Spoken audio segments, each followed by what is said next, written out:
Welcome back to the channel. In today's video, I'll be breaking down all three maps, the best loot locations, showing you where our players spawn locations, and sharing some key tactics to help you in your adventures.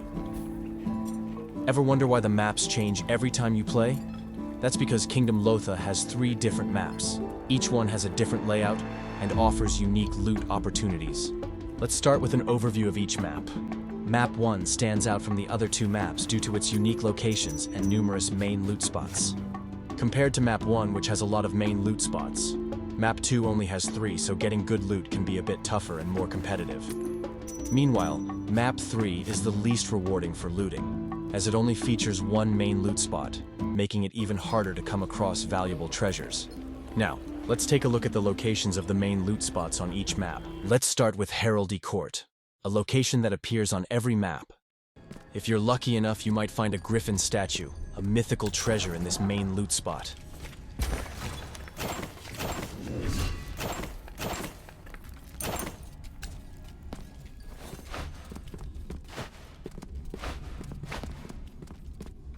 If you're playing as a rogue with invisibility, you can simply loot the area, go invisible, and make a quick exit.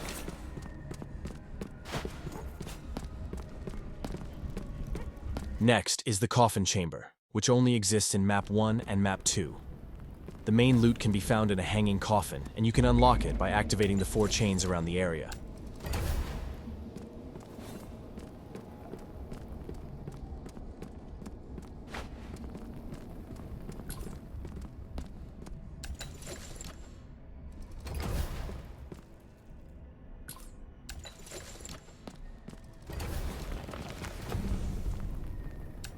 You can also find a griffin statue in this location, so be sure to visit often for a chance to grab this mythical treasure.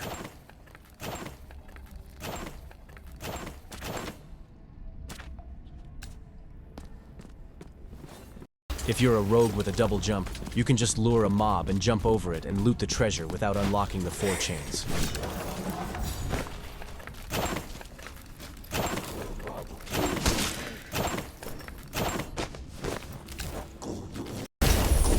Or, if you have a teammate with you, you can jump over them to reach the hanging coffin and loot it without unlocking the 4 chains.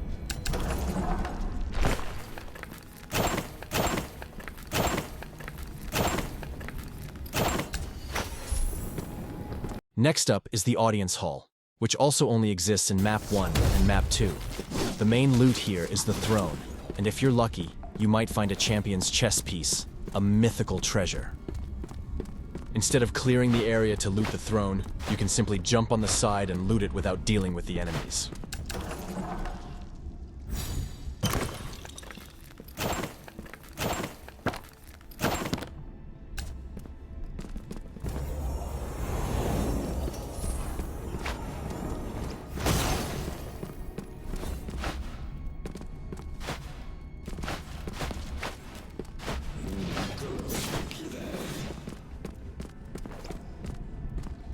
Next is the Resting Tomb, a location exclusive to Map 1. The main loot here is the Royal Coffin, which shares the same loot table as the hanging coffins.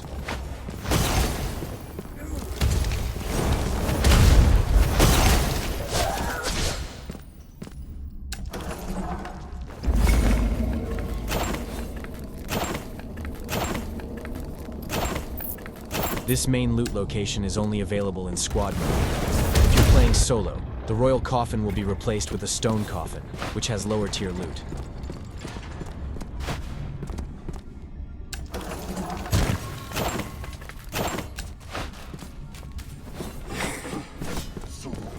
The last important loot location is the spawn point of Eric's Regal Crown, a highly valuable mythic treasure that rarely appears in the Throne Hall.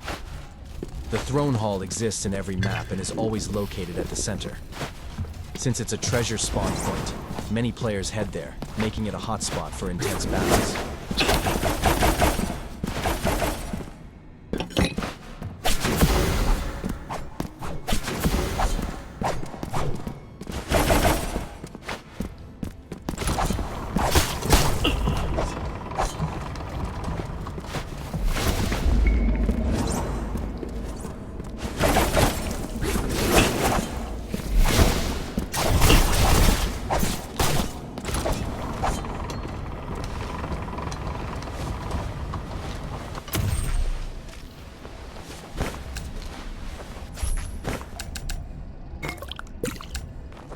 To help you get familiar with the map, I've created my own version that shows all the main loot spots and player spawn points. Feel free to pause or screenshot the video to have a copy of these maps for yourself. In Map 1, it's easy to recognize due to its unique locations like the Twilight Impluvium and King's Gate. It features 4 main loot spots: the Audience Hall, Coffin Chamber, Heraldry Court, and Resting Tomb. In Map 2, the main loot locations are the Audience Hall, Coffin Chamber, and Heraldry Court. To recognize Map 2, you can see that these loot locations form a triangle shape on the map. While Map 3 only has Heraldry Court as the main loot location, you can still loot royal chests in places like the prison and exhibition hall. However, these spots aren't as rewarding as the loot locations in the other maps. Here's also the loot locations of the Abyss.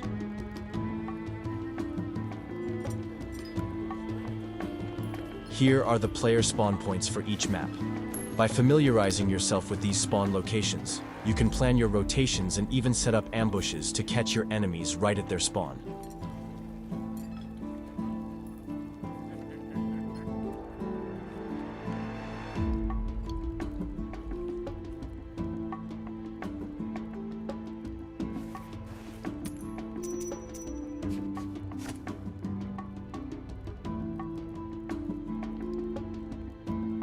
Additionally, if you're not familiar with the names of each location, simply look below your map, and you'll see the name of your current location displayed there. You can also try opening your map and zooming in to reveal the names of the locations more clearly.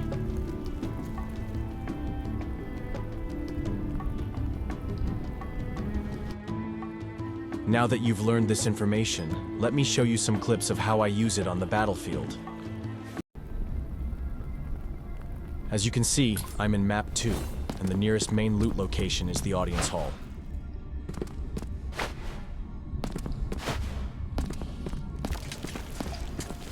And here, you can see that there's an enemy nearby. By remembering the spawn point locations, I know exactly where my enemies are likely to be. I spawn in the banquet hall, while my enemy spawns in the forge room. With this knowledge, I can predict their movements and plan my next move accordingly.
After taking down the enemy, I'll head to another main loot location, the Coffin Chamber.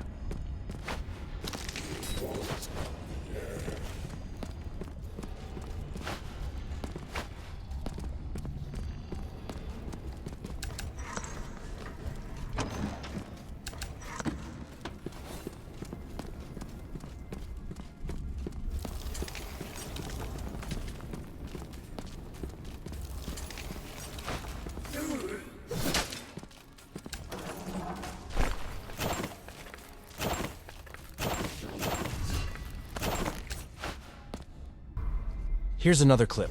By knowing the spawn point locations, you can rush your enemies and engage in battle early, catching them off guard. I'm on Map 2 again, and I'll rush every nearby spawn point location to catch any enemies. Note that in squad mode, the spawn locations for each team might be further apart compared to solo mode, as there are at least 4 teams in each match.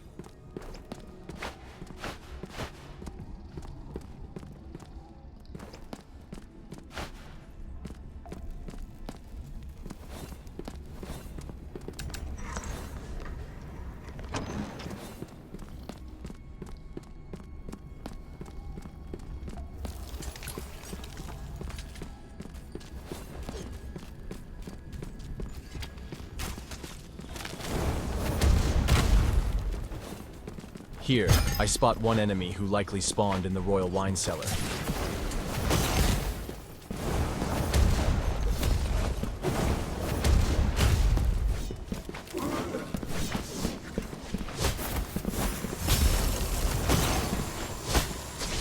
If you rush enemies at their spawn locations, they're more likely to be unprepared, giving you a big advantage in the fight.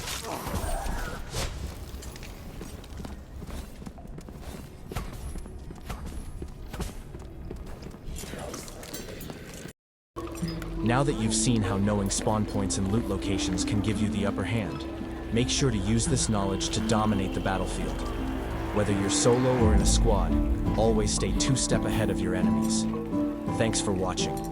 Stay tuned for future videos like all secret locations, every boss explained, and my PvP guide. Don't forget to like, subscribe, and hit that notification bell so you don't miss out.